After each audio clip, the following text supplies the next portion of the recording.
Voliť richtára i mestskú radu bolo symbolickým vkladaním zodpovednosti za svoje mesto do rúk vyvolených spomedzi seba. Právo písať túto časť histórie patrilo radnici. Prvá písomná zmienka o nej pochádza už z roku 1413.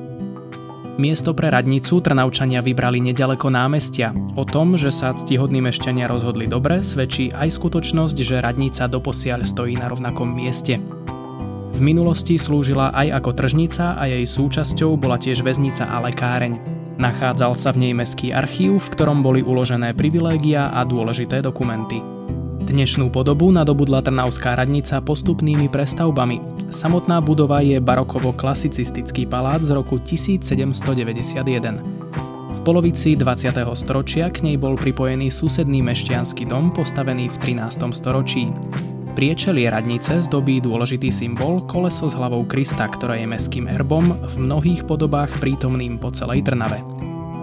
Toskánske stĺpy a vysunutý balkón dávajú tušiť, že práve tu bolo v minulosti miesto vyhlasovania dôležitých oznamov. Unikátom v rámci Slovenska a skvostom radničného komplexu je stredoveké západné krídlo, prvé sídlo mestskej samosprávy, o ktorom sa ešte donedávna predpokladalo, že zaniklo pri neskorších prestavbách. Jeho pôvodnú podobu naznačuje krásna trojdielna gotická zostava okien, cez ktoré hľadeli na nádvorie trnavskí richtári už od začiatku 15. storočia. Súčasťou citlivo zrekonštruovaného západného krídla je hodnotná gotická pivnica, ktorá v minulosti pravdepodobne slúžila ako väzenie. Na prízemí nájdeme ďalšiu renesančnú väznicu. Obzvlášť cenný je barokový žalár s pôvodnými malými celami a miestnosťou pre žalárnika. Na stenách oboch žalárov sa dodnes zachovali aj nápisy a kresby dávnych väzňov. Krása, členitosť a nevšedná atmosféra týchto priestorov každoročne láka návštevníkov na rôzne podujatia, koncerty či výstavy.